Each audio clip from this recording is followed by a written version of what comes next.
with the latest episode of The Nerd Out. My name is Lyle. I am Jack. We are looking at the Book of Habakkuk today. Habakkuk. Depends on how you want to say it. Habakkuk. I've heard it both ways. To quote Nice your psych favorite reference. Yes. Love it. Never even seen the show. That was for you. My heart is warm right now. Well, we're all warm. That's because there's still no air conditioning. Yes. And a fan that's the just fan blowing is at us blowing, here. which is, I will say, pleasant enough for those of you who are not in the room. But it would be nicer to have air conditioning functioning again. Yeah. Sometime soon, Lord. Like, is this what French people feel like right now? Like, as the heat wave breaks across Europe. Oh, wait, I have seen Just it's super hot. commiserating with our... Yeah. I heard Montana hit like 100 Wow. 2 days ago. I was like, good grief.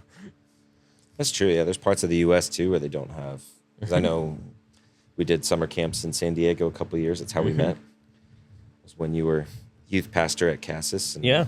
Our worship team from the We church didn't I was have at the time. air there. Nope. Yeah, it would get warm, and you're just like opening and hoping that a beach breeze would blow in, and it did not always. Yeah. Those were fun times. They were. So, Good days. Cal Baptist University. And Point Loma as well. The first Point 2 years I Loma. was there. Cal Baptist is the one that had the best waffle makers, though. Well, just the best breakfast in general of any camp I've ever been Actually, to. best food all around. It was really good. But anyway, still is really good. That's what I've heard, yeah. Like, because I know Zona Youth Camp is there, and Yeah, I people got to still go say that their breakfast 3 years is ago. 3 years ago, maybe. top notch. For a camp experience, top notch. Which, to be honest, it's a student union for Right, a for a Baptist college. university. But still, like, you wouldn't expect that for the college kids to be that nice, that good. Yeah, if I was in college, I think I'd almost go there just because of the food and the class. And you're in California, so you're close to the beach. But there you go. Okay, rambling on. But Rambling on. All right.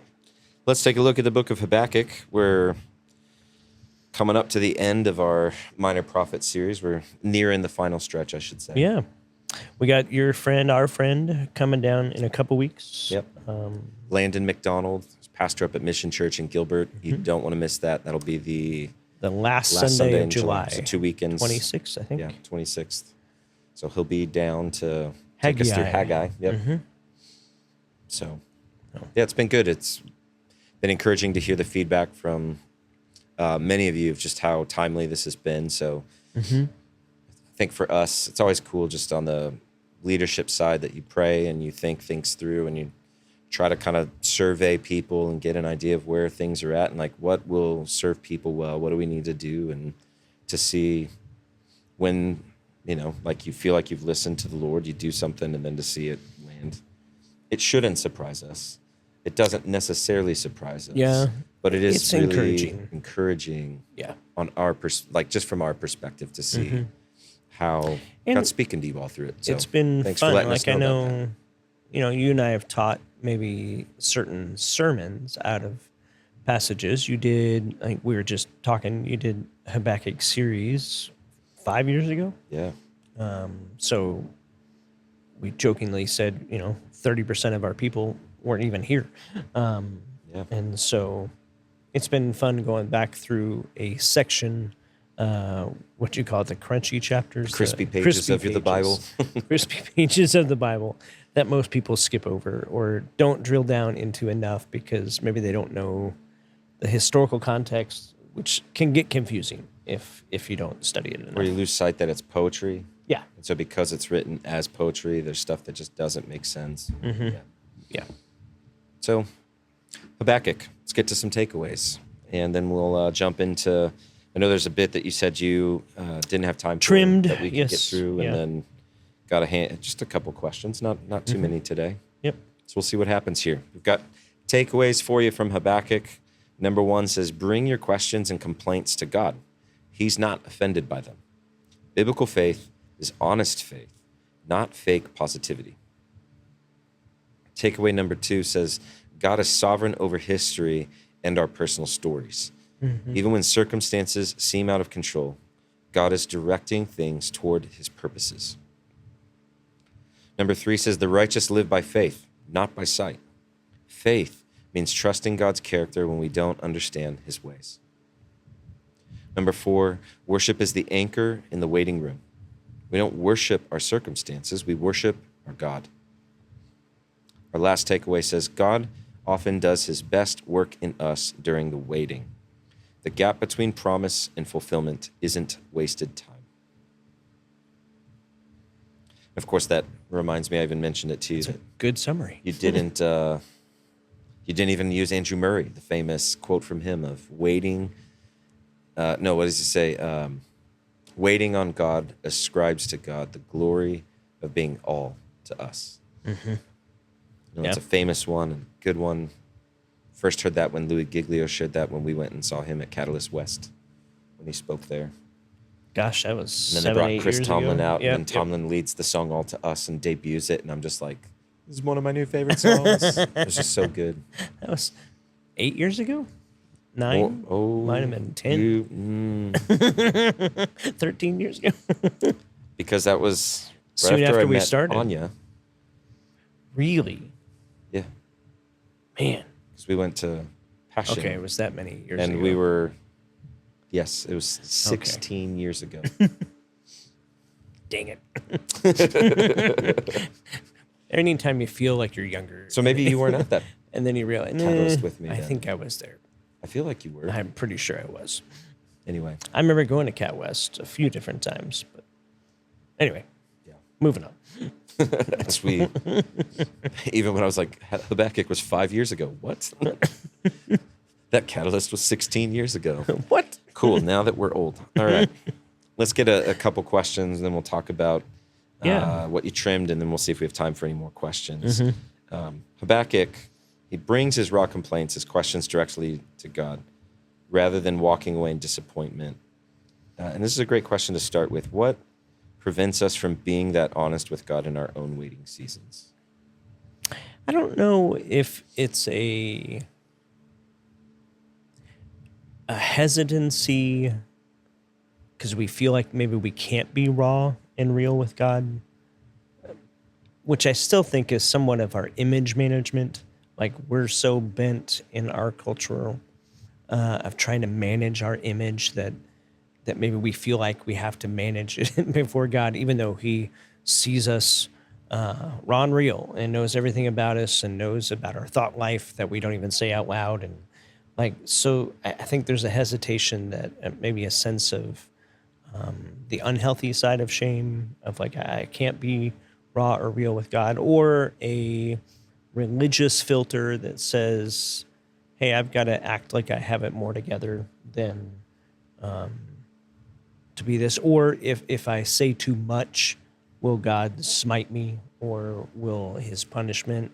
It's like when you're a kid and you're irritated with your parents and you talk back a little bit and you're kind of like, how far can I go with talking back? How far can I push this? And yet, and then maybe your parents have a temper that can flare up. And I've certainly had moments in my parenting journey where I have flared up and be like, whoa, okay, that's too far. Cross the line. And now you're in timeout forever. Whatever. But I think God doesn't flare up. And that's our humanity, the brokenness of our humanity is we can flare up in a way. His anger can get aroused, Scripture says. But even that's the long suffering of God. Doesn't want to get there, wants his grace to be prominent. And so I think in that sense, the beauty of Habakkuk is that, the great thing is this is in the canon of Scripture. These questions that he's asking weren't censored. They weren't like, okay, that's too raw. We can't have that in there. And we can't be real. And the beauty, I think, is understanding most of the minor prophets that we are looking at are speaking to God and speaking to the people on God's behalf. But Habakkuk really is only conversing with God. It's not like he was a prophet raised up to communicate, okay, here's God giving a message, now go tell the people. Well, Chapter 2. I was about to say, write it on the tab. It gets with that. So that people could see it. But in understanding that even then it was to be written in such a way that you may not fully understand right now in this moment. because this is a gap in the history. Babylon hasn't taken over Israel yet. They haven't been led off into captivity because that's still 15 years away, ish. But yeah, so it's that, and that's, we jokingly said, Habakkuk goes up in this tower and he kind of has this emo moment of sulking, stubbornness, kind of the holy stubbornness, which I thought was a great capturing of kind of probably what was in Habakkuk's mind and what's in your mind and my mind when we're going through the challenges we're going through, and we're not happy about it, and we're frustrated and irritated, and it's confusing, we don't understand, and so we're letting God know, and I guess it's the invitation to know that we can be that real and that raw with God. It's interesting to make so there's two people who really in Scripture ask some pointed questions, and God responds to both of them. Yeah. You've got Job, you've got Habakkuk, and maybe David in the Psalms. Job doesn't fully get the response from God that he wants. God just kind of steps in a very sarcastic manner, just reestablishes. Here's who I am. Have you done this? Have you done this? Have you done this? But at least there's that hope that we can still bring our complaints to God in that way. And God answers. And you see that in Habakkuk. And maybe the difference is Habakkuk goes straight to God, whereas Job is kind of griping with his friends. And then there's like this back and forth. Yeah. David, at least he took it straight to God. And you see, Nathan comes and the prophet speaks and responds, God has heard your prayers. It's just, it's interesting that, and maybe drilling down on the idea you talked about with parents, kids kind of like to test the boundaries. Maybe our limitation or the reason we don't go to God is we know that if we were to go to our boss at work and just fully vent, we may not have a job after that. If you go to your parents, fully vent, you're going to be grounded for a while. But is there something that may be helpful in us, like to know that we can go to God and be real, but maybe we take, I think it's good that God is to be feared and we want to respect him. But doesn't it Solomon help us talks about refine what we're saying to God if we think through what's going on and still find the respectful way to question God? Yes. I think, and that's Solomon in Ecclesiastes is, I forget the exact line, but it's when you go to the temple, stay low and don't be quick to rush, in the sense of that awe, that fear, that reverence, that respect of who God is, that he is God and I'm not. And so there is that remembrance, that understanding that God's big, I'm little. And so there is a healthy side to the fear and reverence of God that we are to maintain. And so that should maybe caution us to not be brazen against God, but I think it's the invitation that we can come to God with our questions, with our complaints, with our misunderstandings or our confusion, that he's the right place and right person to do this. This is 1 Peter 5:7. I can cast my anxieties upon him because he cares for me. And so I can bring my anxious thoughts, I can bring my confusing thoughts, I can bring my irritating thoughts to the one that is big enough to maybe help me get a different perspective. Because that's what's going to unfold for Habakkuk is he's going to what he's praying for is revival. God, bring revival. And yet, actually what's going to happen is destruction and a long time out, basically, for the people of God into captivity in 586 when Judah falls and Babylon captures it. So then they're led off into captivity. That's the story of Daniel, all this kind of stuff. So the remnant will come back, and we looked at that a few weeks ago. But the reality is this is not an easy answer. And that's kind of what God's telling him in his first response is, behold, I'm doing something in your day that you wouldn't believe me if I told you. I'm raising up the Babylonians. And that sets Habakkuk off into wait a minute. You're using a worse people, like the worst people on the planet right now, to bring judgment against us. And how can People you do who that? we talked about the brutality last week Oh. in Nahum of the Yeah, you did. Assyrians and the Babylonians, and specifically the Chaldeans, put the brutality of the Assyrians to shame. Shame, yeah. I mean, the They escalated. Chaldeans were the most feared. I mean, they were once the Assyrians kind of lost power of the whole region. You know, it was the Chaldeans who really established themselves as the dominant force for a short period of time. Yeah. And it's true, God smashes them. Like, he takes them out. Like, when you look at history, like, it's interesting to see how often we can trace the work of God throughout history and see his sovereignty in the midst of that uncertainty, which is what I called the Habakkuk sermon series 5 years ago, by the way. And there you go. Well, and the reality of, okay, so the Babylonians are going to take over, and then you got Nebuchadnezzar, who goes wacko, nuts, loses it, and then gets humbled to the way that actually comes to be, looks like, a believer in God, in Yahweh. And then God begins to change that. So he begins to change a whole nation by... So that's kind of the line in Habakkuk 2, I think it's verse 3, where he's like, behold, the proud think they're going to get away with everything, and no, there'll be a day of reckoning for them. And then, but the righteous will live by faith.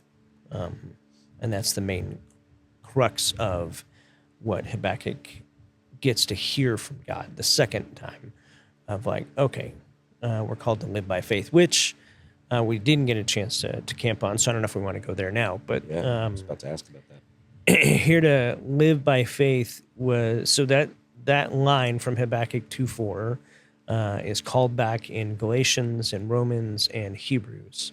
The authors will call to that in the New Testament.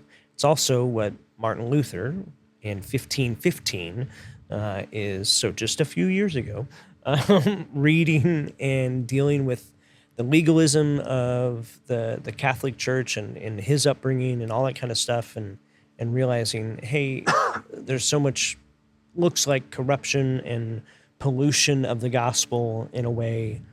And then he's reading through Romans, trying to figure out Paul's take, reads Habakkuk, and then begins to say, okay, no, we got to live by faith. And that leads to 1517, and he nails the 95 Theses on October 31st in 1517 of the Reformation and the beginning of the Protestant Church in a lot of ways. So all of that coming from Habakkuk 2:4. Pretty crazy. Like, really, think about it. The most important theological treatises in all of the New Testament. Like, when you trace where it is in Romans and you look at where that's at in Galatians. Hebrews. Oh, yeah, Hebrews in particular, those two in particular, like, it's just, who knew that this emo prophet, who the only, like, he just starts out with a prayer session. Right. And then suddenly God's like, no, you're also going to be a prophet. Write this down. Make sure that people know about it. And then, so he does. Like, who knew that one little verse would have so much theological richness that would be used to encourage and call millions of people to follow Christ. I think I have the quote from Martin Luther, if you want me to read it. But so it's the verse Martin Luther read in 1515 that cracked open his theology. He writes in his journal, this is the preface to the complete edition of Luther's Latin writings. He writes this, I greatly long to understand Paul's epistle to the Romans. Nothing stood in the way that was that one expression, the justice of God. Night and day I poured until I grasped with truth that the justice of God is that the righteous, by which through grace and sheer mercy, God justifies us through faith. Thereupon I felt upon myself reborn and have gone through the open doors into paradise. That it isn't about my works. It is about the faith. It's about what God has said, not necessarily what I say or what I do. I have participation. That's my role, is to be a participant, but I'm not the solver of the reality of my salvation. No. I'm not the provider of my salvation. I'm not the one who can manufacture my salvation. It's God who did that, and he established it. And so Right. Well, in that you talked, and I love the quote. Was it Os Guinness? I Yeah. think. Yeah. Faith is not believing in spite of evidence, but obeying in spite of consequence. Mm-hmm. How's that definition change the way that we approach living by faith? Well, it's certainly the call to say, I'm going to choose to be obedient to God and who He is and what He says. That I'm going to trust what He says, and I'm going to trust the way He says to live better than my feelings and better than maybe a cultural norm or a cultural narrative that's out there that seems like that'd be promising if I just try that. No, God said, actually, here's the best possible way to live, and I'm going to now choose to actually walk in that in obedience. And when I mess up, I'll fess up and I'll get it right and I'll continue moving forward. And I think that's the premise of, despite what the consequences might be, then I'm going to choose to live in obedience to that. But curious your thoughts. Well, it's not about my thoughts. I didn't preach this one. It's yours. No, I mean, the way I'm thinking of, or just kind of what was in my mind, is how during biblical times and really the first 100 or so years after the early churches being established, we have so many stories of martyrs. And like to me, that's you had people who were obeying in spite of consequence. So in our day and age where we want to be faithful to God and we want people to, and part of that is because we live in a country that has established freedom of religion. So Which is a beautiful the idea of gift. freedom of religion, separation of church and state really is saying that our government cannot make an official national religion. And as a result, we have the freedom to worship however we want. Even if we choose that we don't want to worship. Right. So like we want to see that protected. I think it should be protected. Absolutely. And For because anyone of of any that- religion. Yeah, but because of that, I think in some ways we think that we should be given the freedom to worship without any sort of consequence. And in this, that you've got consequences sometimes that because I'm following after Christ, I'm going to choose to not do certain things. And that's going to I'm going to be ostracized. And that doesn't necessarily mean that I change how I treat people or change how I love people.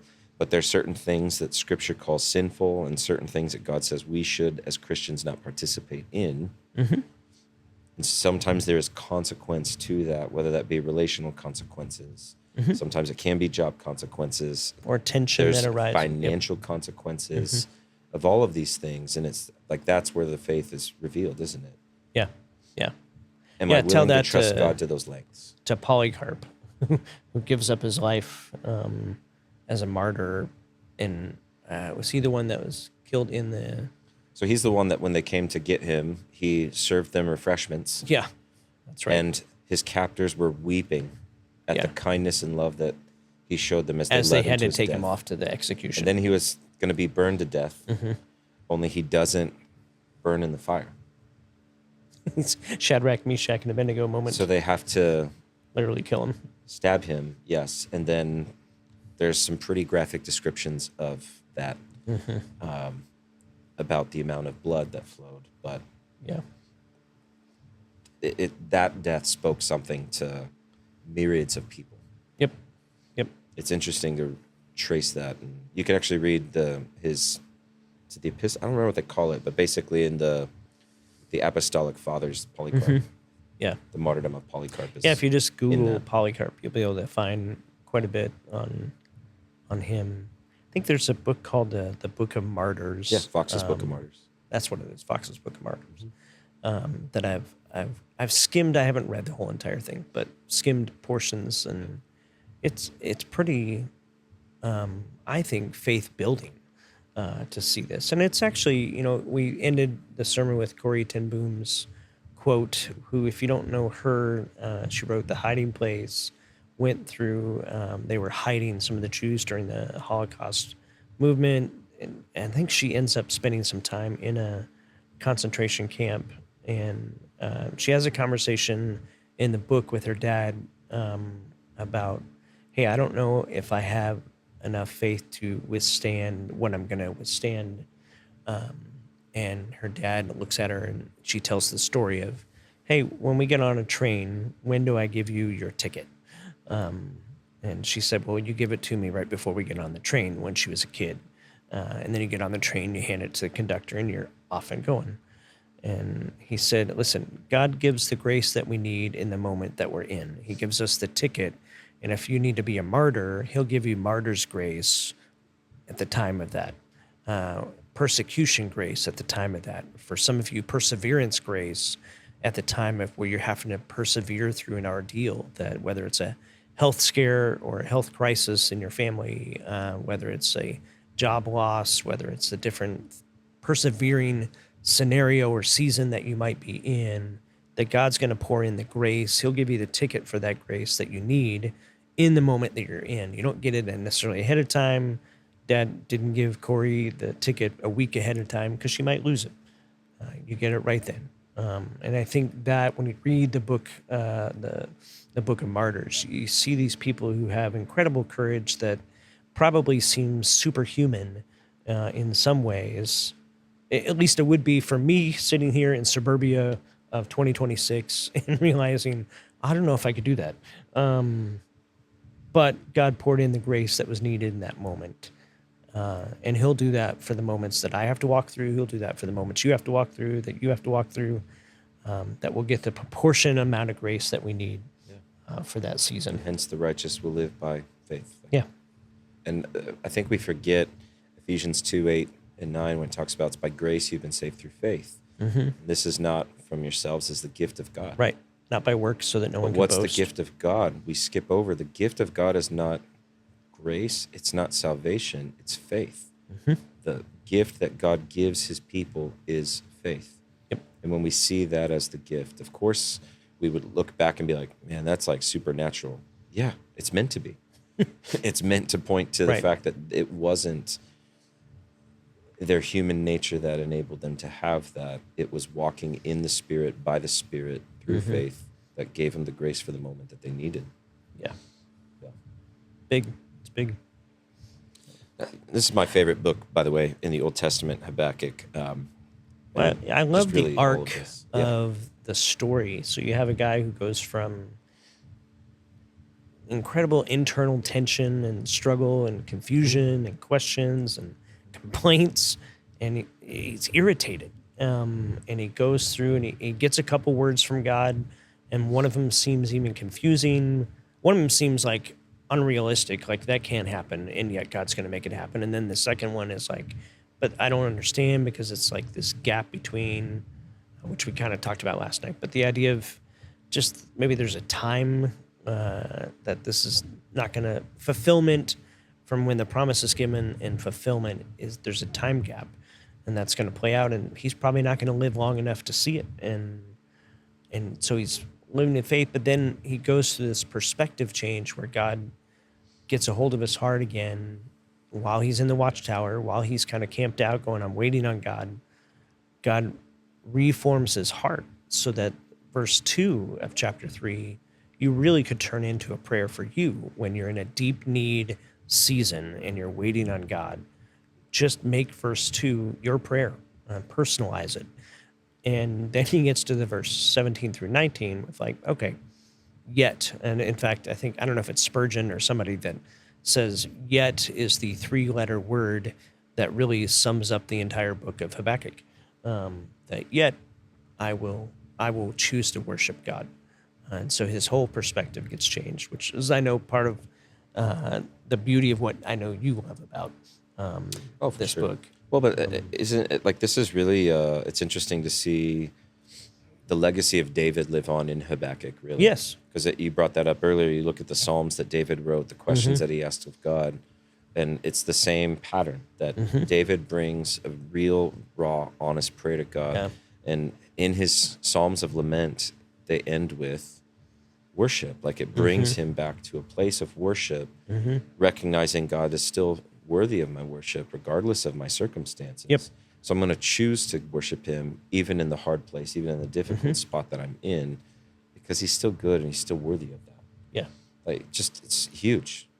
And yeah, I mean, I just, the end of Habakkuk 3, I mean, it spoke a lot to me just when I was in college, you know, to have my dad get diagnosed with cancer right before going to school.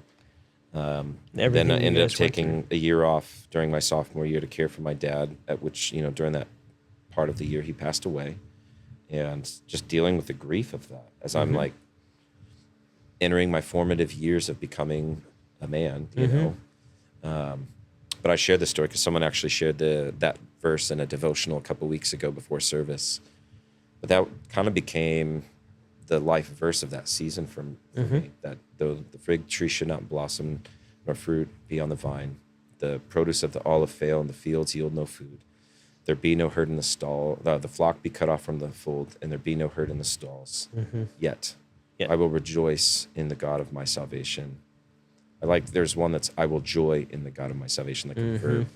Yeah. And I just thought about that when, you know, that was being shared. And it was so meaningful that, you know, my best friend at the time in college ran track at U of A. And he was a pretty highly rated recruit. And his career just never reached the heights that they thought that he would, because he kept having hamstring injuries. Yeah. And it was really disappointing. And I still remember his senior year.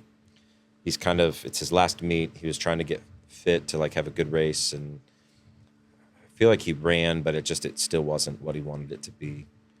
And we're just kind of sitting and decompressing and processing everything. And he's just like, you know, Habakkuk 3, like, you shared that being your life verse. And for me, like, I made verse 19 my life verse, that he makes my feet like the deer. He makes me tread on my high places. And I'm thinking as a hurdler, yeah, that's for me. And I didn't realize God anchored me in these verses because I needed verses 17 and 18 more than I needed 19. Yeah. Like, just how meaningful that, like, it's just interesting. Like, that's a brother for life. Like, we had to grieve stuff together, and God gave us that for a season. Yeah, it's just another question here, kind of along these lines. Isn't hinds feet on hinds places come from Habakkuk 3? Yes. I forget who wrote that. Yeah, I don't know.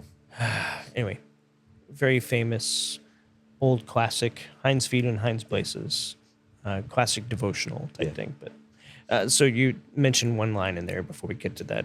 Made me think of the Tim Keller quote, walking through pain and suffering. This is from his book, Walking Through Pain and Suffering. You do not have enough faith to generate joy in the dark, but you do have enough faith to get to God, and He is the source of joy.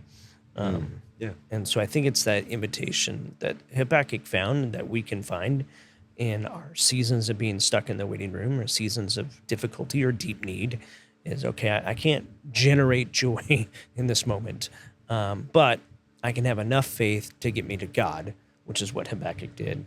And God is the source of my joy. And so I will worship the one who can be the source of my joy, the source of my comfort, the source of the wisdom I need, the source of the comfort I need, the source of the insight that I need going forward, that I just got to get to the source. And so God can provide enough faith for me to get to Him, which I think is the invitation of Habakkuk of why we can come to Him and why we should go to Him. So anyway. Absolutely. Yeah.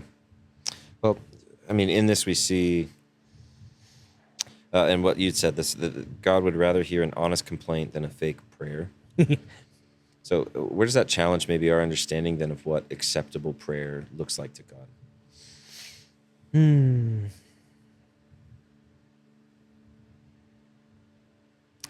So I took a lot of English classes in college for my communication major and creative writing classes and speech classes and all that kind of stuff. And I wrestled with that particular, okay, what is prayer? And I actually think honest prayer does have words, but I think honest prayer is sometimes silence. And that's probably the contemplative in me that's been growing over the last decade. that I think attention and searching and questioning and trying to understand, I think all of that is prayer. And I think it's about a posture of the heart that's open toward God. And that's why we made the phrase we used last night of, I think it's people with immature faith rush ahead of God, or they run away from God when things get difficult, and they deconstruct and just give it up. And Habakkuk could have done that. Could have said, God, this isn't right, and you shouldn't be doing it this way. You should be doing it a different way. And could have run away. Could have gone to the Baal temple down the street. But he didn't. He could have rushed ahead and tried to fix things on God's behalf. Instead, he just goes up in a watchtower and plants his feet and says, I'm going to wait on God. And I don't know if there were a lot of words in those moments. I don't know how long he was up there. We don't know. But I think that's the beauty of what a moment of, not a moment of silence like, at a sports game where you take a moment of silence for someone. But I think the practice of silence and solitude, gosh, I have had more deep interaction, engagement with God in some of my silence and solitude that didn't have a lot of words to it, that I think was a beneficial prayer session with very few words. And I think that's where Habakkuk got his perspective changed, and why we have chapter 3, which is a psalm or a poem that he sings. So you have a guy who is shouting in chapter 1 at God, who turns into a singer to God in the arc of that. It's beautiful. Mm-hmm. Yeah. Yeah. I think that we almost treat prayer as this performative thing sometimes. Yes. Where we do feel like we need a creative writing class, and we do need some English lessons to compose a brilliant prayer. Right. And yet, if God just wants the honesty, if God already knows what's in my heart, I don't need to do the performative thing. I almost just need to, it's the taking the deep breath. Yep. When you're just too tired to care anymore, and you let it go. Yep. I think that those are the prayer moments that have been meaningful. That, yeah, I want to be respectful of God, but sometimes in your prayers, you might let slip a 4-letter word. And I don't I think God knows our heart enough to know that we're not trying to diminish his holiness in any way in those moments. God he sees the struggle of the soul. Yeah. So how meaningful is it to just know that the Holy Spirit already intercedes for us with prayers that we don't even know we need words praying. And groans. So we may just be groaning and weeping and crying, and the Holy Spirit's already translating all of that for us anyway, and praying that on our behalf. I think the beauty is often, occasionally I would say, not often, but occasionally when I have let the rawness come out, I get a 4-letter word in return, and that's love. That you just begin to see and feel and sense, literally, almost the embrace of God.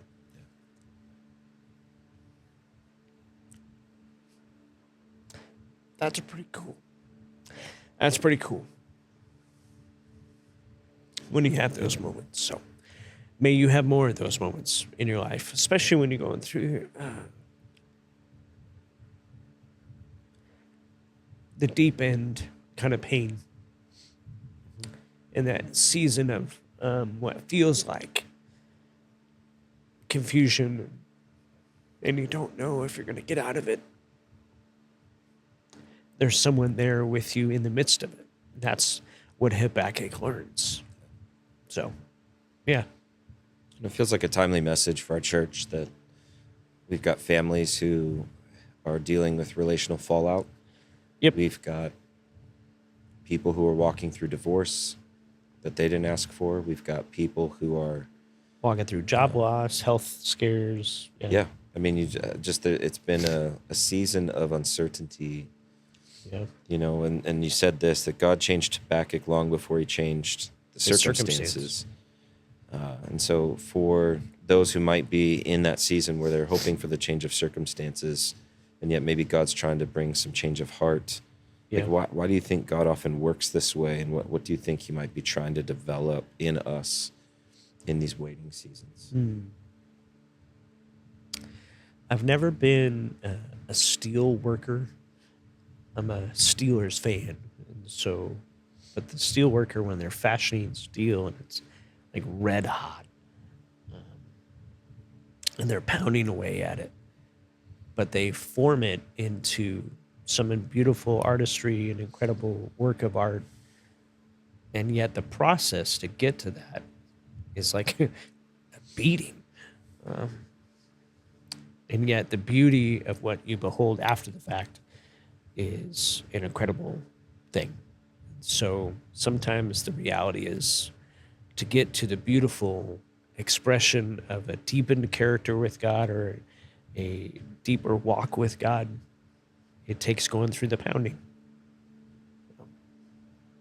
It's the entering into the fellowship of his sufferings that Paul talks about. I want to experience the resurrection power of Jesus, but you don't rush to that. Like, you don't just get that like injected into you. You have to go through some of the fellowships of his sufferings that actually pours in the power. So you get the ticket to the grace and the power that you need the moment that you're in it. You don't get that ahead of time.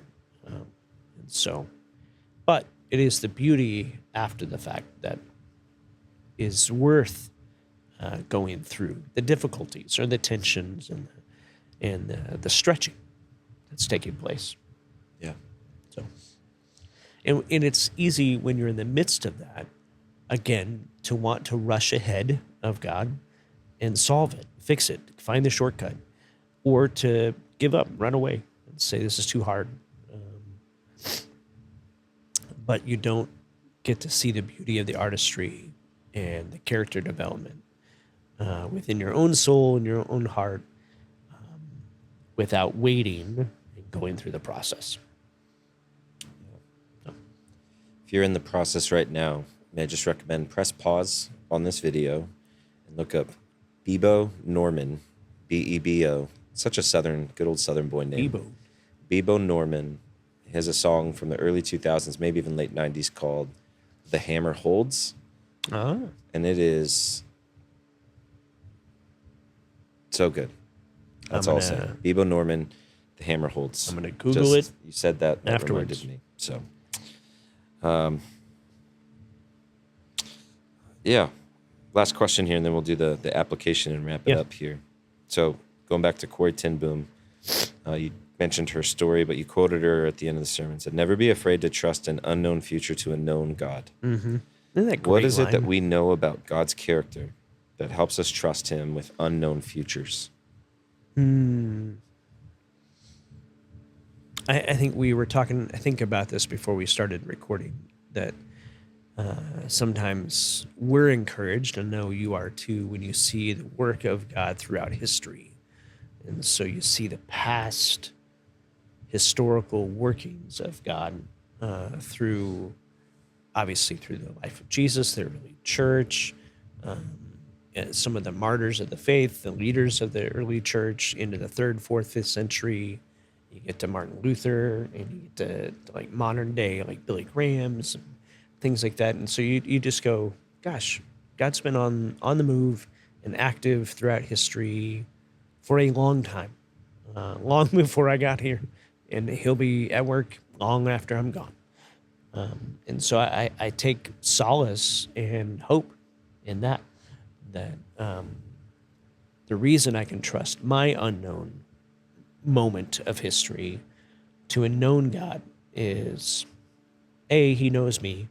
I can know him through faith in Jesus. I can look back and go, yeah, he's been active and present and responsive and helpful and enduring through so much. Yeah. He's earned my trust because of the past and the validity of how he's been faithful. So it's his faithfulness, not mine. It's his faithfulness that I can trust and go, okay, then that person's the same way in any relationship that you have, that when you have trustworthy people, then you're okay trusting them. When you don't have trustworthy people, you shouldn't trust them. And so when God has proven his trustworthiness, his faithfulness, then I can trust my unknown future to that known God. It's what led Paul to write that he who began a good work in you will be faithful to complete it. Yeah. And he's shown that in the lives of many, many believers ever since those words were penned. So. Yep. All right, a couple thoughts on application, some suggestions, things that you can practice this week if you want to find some sort of an actual takeaway, something that you can apply to your life. So number one is this: start a Watchtower practice. Identify one practice that helps you position yourself to hear from God, whether that be your morning prayer, writing in your journal, taking a weekly day of Sabbath. Maybe it's a physical place you can go. You can escape up to Mount Lemon and go for a hike and bring some food and do a picnic. That's so one of my start favorites. a Watchtower practice and then commit to doing that practice at least 3 times this week. And then use that time to intentionally sit in silence and just wait for God to speak. Just wait and listen, asking God to speak to you. Number 2, maybe it's this for you. It's write it down. Like God told Habakkuk to write down the vision, journal your current questions, complaints, or waiting room situations. After you've written out the situation and just vented what's going on, write down what you know to be true about God's character, even if you don't feel it right now in this moment. Number 3, practice yet worship. So each day this week, identify something difficult in your life and follow it with, yet I will rejoice in the Lord because, and list something true about God's character or faithfulness. That might be a good one to write down, but even just to speak that out loud. What's something difficult that took place during your day? Mention that to God, and yet I will rejoice in the Lord because, fill in the blank. So side note to that one. I didn't have enough time to pull it off for this Sunday, but I almost tried to recreate the yield sign and just cross out the red and make it yellow and just put yet. Kind of like the Yeti thing that you see of the Sasquatch Walkman. But I couldn't get it here fast enough. So I was like, I was going to hand it out to everybody because you know me in props. I like props. Anyway, so maybe in your own hand scratching on a scratchy note or on a sticky note, just put a yet sign up on your mirror. That could, every time you're getting ready in the morning, you go, okay, yep, yet. Yeah. Then last one here, share your story. Think of a time when you had to wait on God and he came through, even if it was differently than you expected him to come through. And then share this story with someone this week to encourage them in their waiting. So there you have it. Some takeaways. Nerding out over the Book of Habakkuk. Thanks for joining us for that. How many Ks are in Habakkuk? 3 Ks. 3 Ks, 1 B. 1 B, 3 Ks. Yeah. There you go. Yeah, maybe we don't end there, but that's strikeouts. We're talking strikeouts. Strikeouts. Baseball season. Anywho, hope you have a great week. Next week we'll be back, Zephaniah, and then we've got Haggai and Zechariah. That's it. Zechariah. 3 more books. That's it. We'll cover Malachi at a time to be determined. And Jonah, we didn't cover. But yeah, down the road. Appreciate y'all, and hope you have a blessed week.